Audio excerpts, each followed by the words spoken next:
안녕하세요, 모항입니다. 지난 시간엔 올 시즌 투수 결산을 해봤는데 투수들이 진짜 못했다는 느낌보단 9위인 ERA와 대조적이었던 FIP 2위가 상당히 충격적으로 다가왔습니다. 얼마나 수비를 못했길래 이런 수치가 나온 건지 오늘은 한 해 동안의 수비를 살펴보려 하는데요. 롯데의 전체 WAA는 마이너스 5.788로 9위 두산과도 꽤 심각한 차이를 보이며 최하위를 기록했습니다. 실책은 최다 6위로 그렇게 많진 않은데 수비범위 관련 지표인 RNG가 압도적인 최하인 걸 봐서는 다른 팀이었다면 처리했을 타구에서 보이지 않는 실책이 엄청났던 걸로 보여집니다. 근데 여기서 작년 성적까지 비교를 하면 올해 수비가 얼마나 심각했는지가 보이는데요. 작년에도 WAA와 RNG 부분에서 최하위를 기록한 건 똑같았지만 수치가 둘 다 거의 2배 차이나 날 정도로 많이 떨어져 있습니다. 똑같이 못한 축에 속하긴 하지만 올해는 작년에 2배만큼 못했을 정도로 최악이었다는 겁니다. 그리고 작년엔 실책이 가장 적었다는 것도 눈에 띄어 보이는데요. 그렇다면 과연 무엇이 1년 만에 롯데를 이렇게까지 수비지옥으로 바꿔놓은 걸까요? 저는 마차도의 공백이 컸다 생각합니다.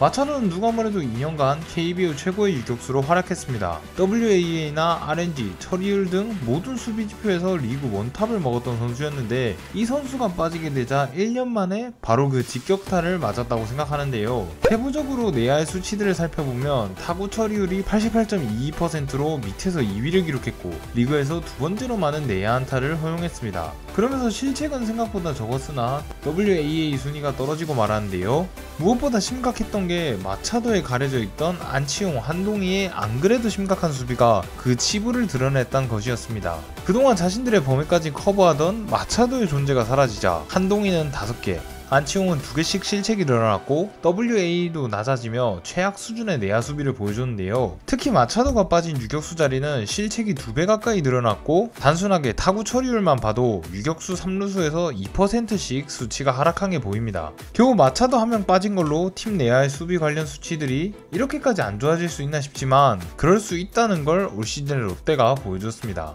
피터스를 거쳐 팀에 자리 잡은 렉스가 현재 너무나도 잘해주고 있지만 이 수치들을 보면 롯데에게 절실했던 건 마차도가 아니었나 싶습니다. 하지만 그렇다고 렉스를 버리고 마차도를 다시 데려오기엔 너무 멀리 온 것 같죠.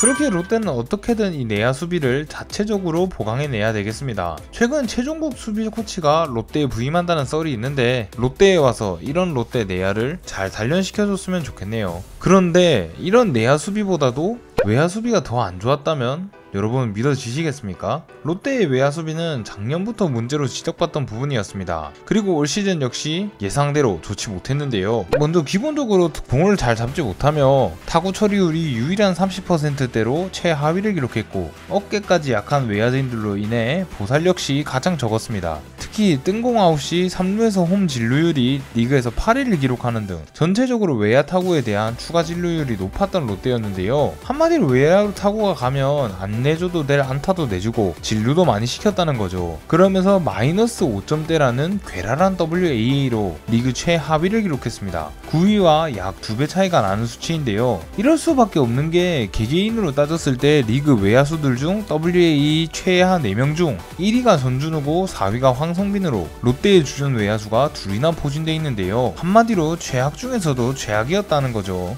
이런 롯데는 우선 전준우부터 이대호의 빈자리인 지명타자로 세우고 외야 수비에 대한 보강을 해야 할 텐데요. 그나마 위안이 되는 건 렉스와 고승민이 생각보단 수비를 잘해줬단 거죠.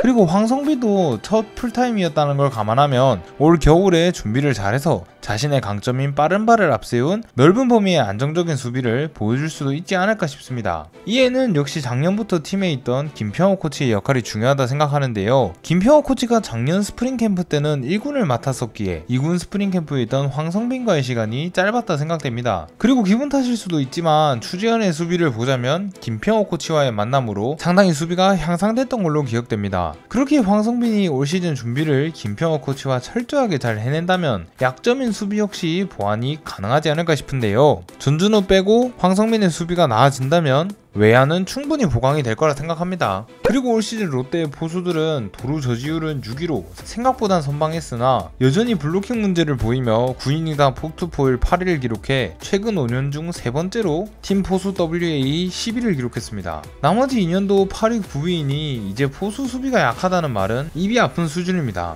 이 부분을 올 시즌 팀에서 예고한 대로 FA를 통한 보강이 해결해 주리라 믿겠습니다. 이렇게 롯데의 올 시즌 수비에 대해서 전체적으로 다 살펴봤는데요. 살펴보면서 느낀 건 올 시즌 롯데의 가장 심각한 부분은 수비였다는 것이었습니다. 이런 수비로 인해 수비 시간은 길어지며 투수들은 힘이 들고 당연히 타석에서의 집중력도 떨어지며 팀 전체가 악영향을 받았을 것이기에 이 수비 문제는 롯데에게 최악의 악순환이 됐을 거라 생각합니다. 하지만 돌려 말한다면 롯데가 기본인 수비가 는다면 지금보다 더 좋은 성적을 낼 수 있었겠죠. 그렇다면 이대호의 마지막 시즌에 가을 야구에도 갈 수 있었을 것이고요. 그렇게 이걸 보고 롯데 전체가 느끼는 것이 있었음 하고 그에 대한 반성을 제대로 하고 나서 내년엔 이런 모습이 나오지 않도록 겨울에 수비에 대한 보강을 잘 해냈으면 좋겠습니다. 물론 이렇게 쉽게 할 말은 아니지만 타격과 투구에 비한다면 수비는 기본 중의 기본으로서 연습만으로도 보강을 할 수 있는 부분입니다. 그렇게 현재 팀의 가장 문제인 수비를 겨울 동안 빡센 노력으로서 잘 해결해냈으면 좋겠네요.